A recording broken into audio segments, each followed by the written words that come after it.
So I've never really had issues with pin sights in the past. I've used single pin sliders, I've used multi-pin fixed sights, but I did get the opportunity to test out one of the EZV sights last year, which I accepted.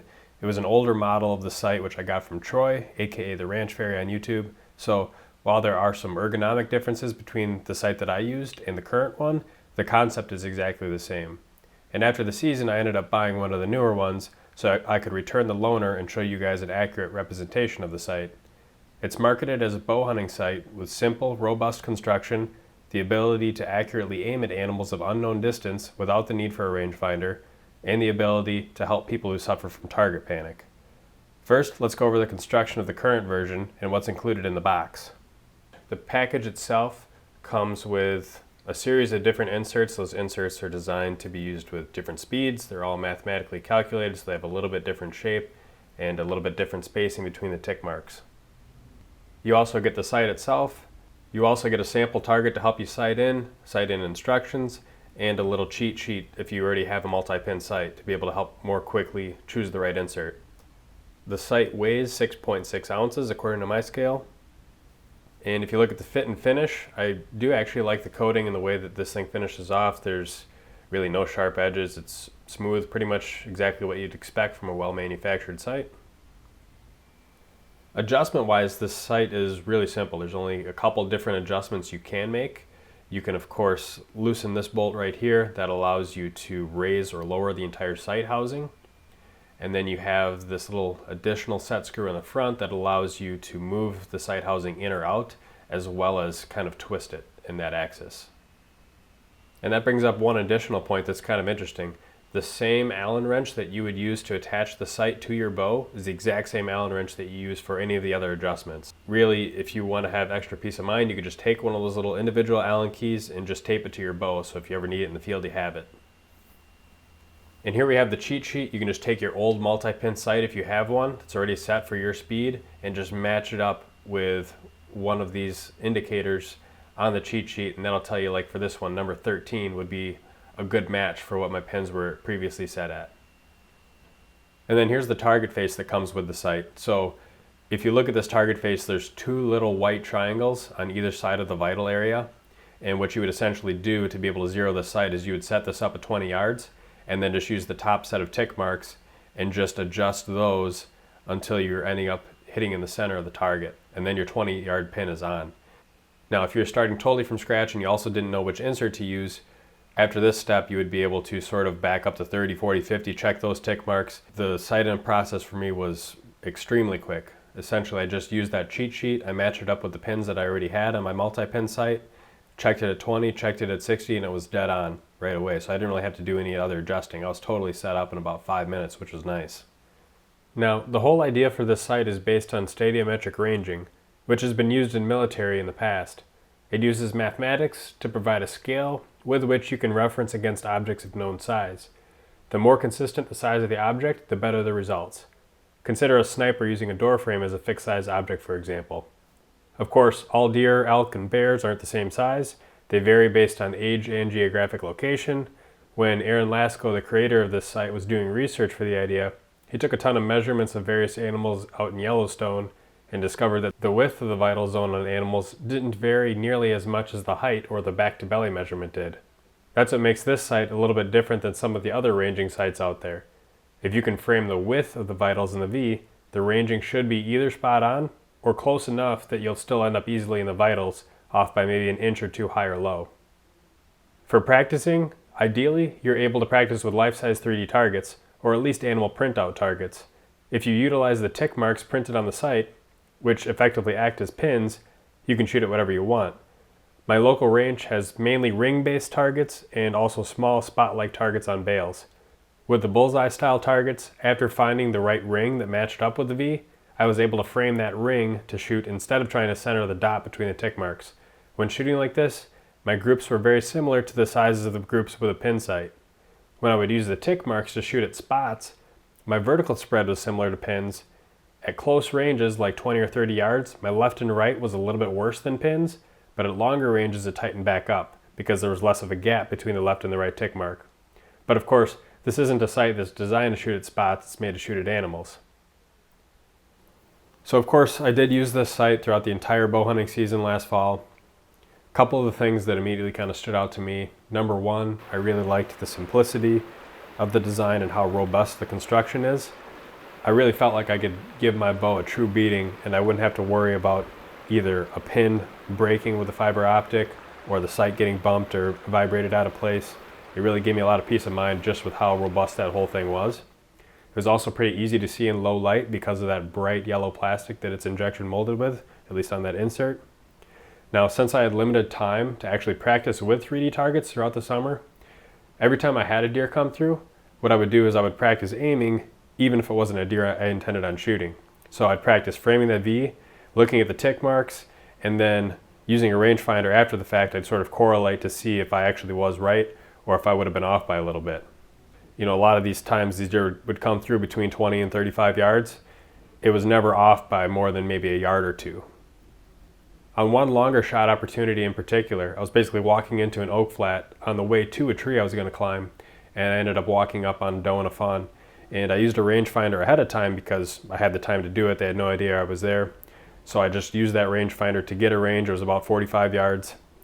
And I drew back, and then I was able to put those tick marks, you know, between the 40 and 50, centered on the vitals, and I had a clear path to be able to take that shot.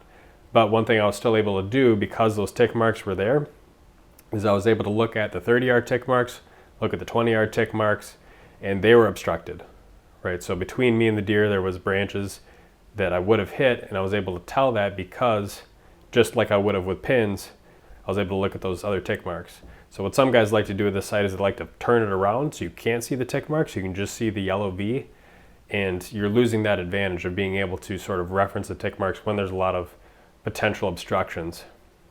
The first deer that I shot with this sight was right about 10 yards. Really, there wasn't much conscious thought here. I basically just came to full draw, and it was so close it almost filled up that entire V. And once the shot picture looked right, I just squeezed off the arrow. Shot went in perfectly, right through the center of the heart. And then the second deer that I shot with this was also probably around 10 yards, but this one was at a much more extreme angle because I was a lot higher up in the tree. So for this particular shot, I ended up going through the shoulder and then both lungs. And that arrow entered the very top of the right lung and the very bottom of the left lung. So there wasn't much margin of error based on the angle for sort of up and down miss. And basically that shot turned out, you know, pretty much perfect. One of the questions that commonly gets asked about this sight is whether or not you can use it to shoot at small game, which obviously is not the same size as a deer, which the V is based on. One thing you got to remember is because you have those tick marks, you can always revert back to those and use it like a pin sight. So whenever I would shoot at a squirrel, I would just center them between the tick marks. Oftentimes it's within 20 yards anyway. I just use those top tick marks, pretty much almost equivalent to if you were using a normal pin sight, in my opinion. So overall, throughout the course of the season, I feel like the sight obviously did its job. It did it pretty well. A lot of the shots that I took, I feel like I could have also made good shots in those situations with a pin sight. One thing to note though is that for some of those deer that I didn't actually shoot at, but I still would draw back and sort of range with the EZV, those ones that would come in, say 25 to 35 yards. In those cases, I mean, the sight was pretty much spot on or off by maybe like a yard or two. So if those were deer that I actually wanted to shoot at, having that little bit of extra confidence that I'd be a lot lower risk of missing high or low is definitely a good thing in my opinion. Now, of course, if you're hunting out of a tree stand or a fixed location, you can take a rangefinder and you can pre-range all the trees sort of around your area so that if a deer does come in, you know, based on where those trees were that you pre-ranged, about how far the shot is. And that tends to work pretty well as long as you can remember properly. But there are sometimes occasions where, like, if you're on the ground, say you're out west hunting, or you're still walking in and you walk up unexpectedly on a deer like I did that one occasion in October, having the ability to draw back and shoot without having to pre-range is something that would be nice to have.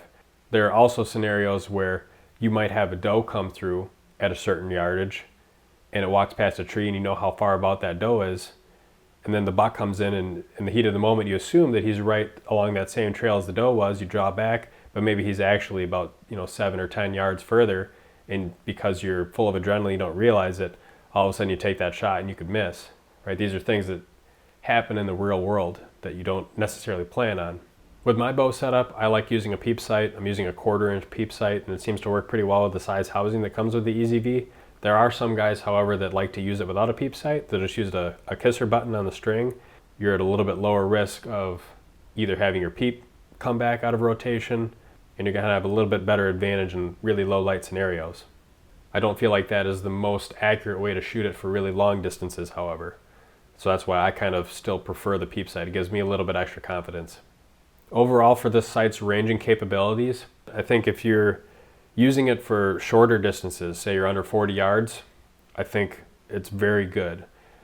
It's going to be more challenging at longer ranges because for the most part, once you get further and further down that V, you'll notice that the V starts to become more vertical. And when the V becomes more vertical, it becomes a little bit harder to judge, is that thing at 60, is it at 70, is it 65? And also at those longer distances, being off by just a few yards has a lot greater impact than it does in those shorter ranges.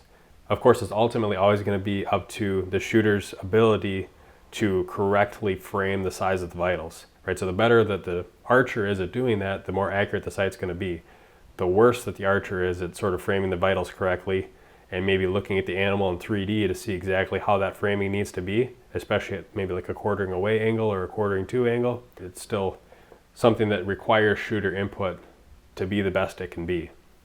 I've seen a fair number of questions about this sight in terms of its ability to perform on steep angle shots, because as a lot of us know, for a steep angle shot, you're more concerned about sort of that horizontal distance than the actual line of sight distance. And since the framing with the V is based on line of sight distance, it stands to reason that if you have a really steep angle shot, that V is not going to be as accurate as it would be on flat ground. So it does take a little bit of common sense on the part of the shooter to know when you can trust the V or when it might be a scenario where you're really still better off using a rangefinder just to be sure of your shot distance and what you should aim for and use those tick marks. Now, for bow hunters that are hunting out of a tree stand, I really don't think it's something you should worry about. Why? Because for bow hunting distances for whitetails, the amount of distance that you're typically up in the tree is so minimal compared to the shot distances that the angle is really not changing your horizontal versus your line of sight that much. When you do have a steep angle shot out of a tree stand, it's generally at a distance that's so close that it really doesn't matter all that much. Now let's say, for example, you're out west, let's say you spot and stalk, you get way up above an animal, you're starting to come down onto it, it's really steep, you range it and it's telling you that the actual distance is 60 yards, but you should actually aim for 20, right? In a situation like that where your angle is very steep and the overall distance is also very large, then yeah, you're going to want to trust a rangefinder. Like I said, you got to use some common sense and know when you're going to be able to trust the V and when you're going to want to still use a rangefinder. One of the other potential upsides about this sight is that it's supposed to prevent or reduce target panic. And so to unpackage that statement a little bit more, you got to think about what target panic actually is and what causes it in a lot of people. So for a lot of guys, when they're shooting at a spot style target and they're also using a pin, there's some anticipation issues that are going on. What this sight does differently than what a pin sight would do is it's not forcing you to cover up the dot that you're trying to hit. And for a lot of people, that is sort of a comforting or soothing mental position to be in. So in terms of curing or solving target panic, here's kind of how I think about it. It's not necessarily that it's curing the issue, but it's sort of putting you in a position where you're avoiding it in the first place. Actually trying to cure target panic is more work. It's going to take a lot of time. Maybe you're doing blank bail, you're doing different releases, you're doing all these things to sort of ease that anticipation that you're getting with target panic. What are your goals? Are you trying to become, a champion archer, or are you just trying to go out and fill your tag? There's no right or wrong way to go about it. I guess it just kind of depends on what your goals are. At least that's my opinion about it. So if you're having some struggle shooting with pins, and maybe you're primarily a bow hunter, you don't want to have to go through all of the work and effort of trying to fix target panic through other means, then yeah, definitely this could be a sight that you might want to try out for sure.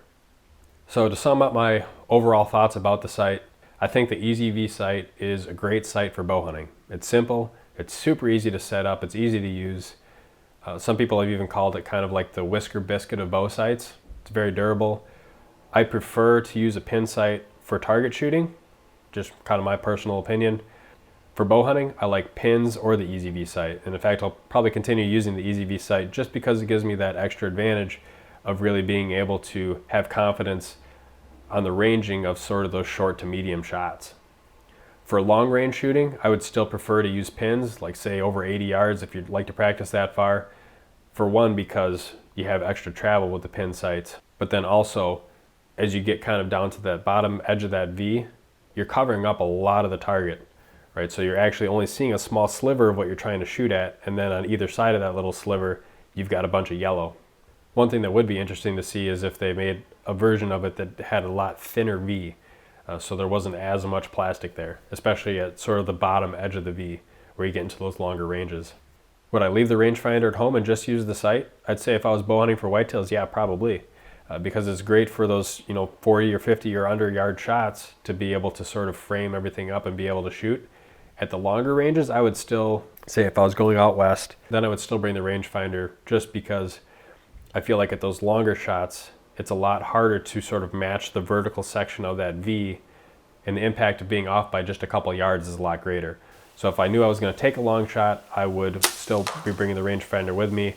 I would use the rangefinder, and then I would utilize the tick marks just like I would with pins. I would also still want to bring a rangefinder on technical archery hunts like spot and stalk and steep country, or if you're going to be hunting in very steep hill or bluff country for whitetails, and you're going to be hunting in scenarios where you might be 20 feet up in a tree, but then a whitetail comes 30 feet elevation below you, so you might only have a 20-yard horizontal distance, but the line of sight is much further, then it's definitely going to be a good time to still bring your rangefinder, at least in my opinion. Now, if you're the kind of guy who's hunting whitetails, you're always hunting at short distances, you can't even remember the last time you've taken a shot over 30 yards, and you don't have any issues with sort of anticipation or target panic, then I think still a great option could be like a single pin, non-movable sight, because you're still able to see a large portion of what you're shooting at. You're not covering up a whole lot of stuff in your sight picture. You got that nice bright pin to be able to reference, and it's just very simple overall. For the abilities to sort of stretch out, be able to practice at longer ranges, be able to shoot a little bit longer ranges, whether it's at whitetails, whether it's out west, I think that's where the EZV sort of gives you a nice all-around bow hunting package. And so that's probably the main reason why I'll continue to use it next year, at least for bow hunting.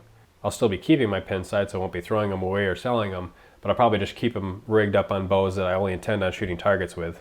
If you're looking for even more information and some background about the sight and how it was created, we actually did a podcast with Aaron Lasko. I have a link to that podcast in the description down below. We basically just went really in depth and asked him all the questions about, kind of how the idea came about, and we asked him a lot of the most common questions that we've seen in regards to the sight, and you kind of heard his answers. So definitely make sure to give that a listen if it's something you're interested in. Anyways, I hope you guys found this review to be helpful. I tried as much as possible to kind of throw out all the pros and all the cons of the sight so you can try and make a decision that best matches your personal bow hunting or shooting style. If you have any additional questions, please leave them in the comments down below. I'll have a link to the site in the description, and thanks for watching.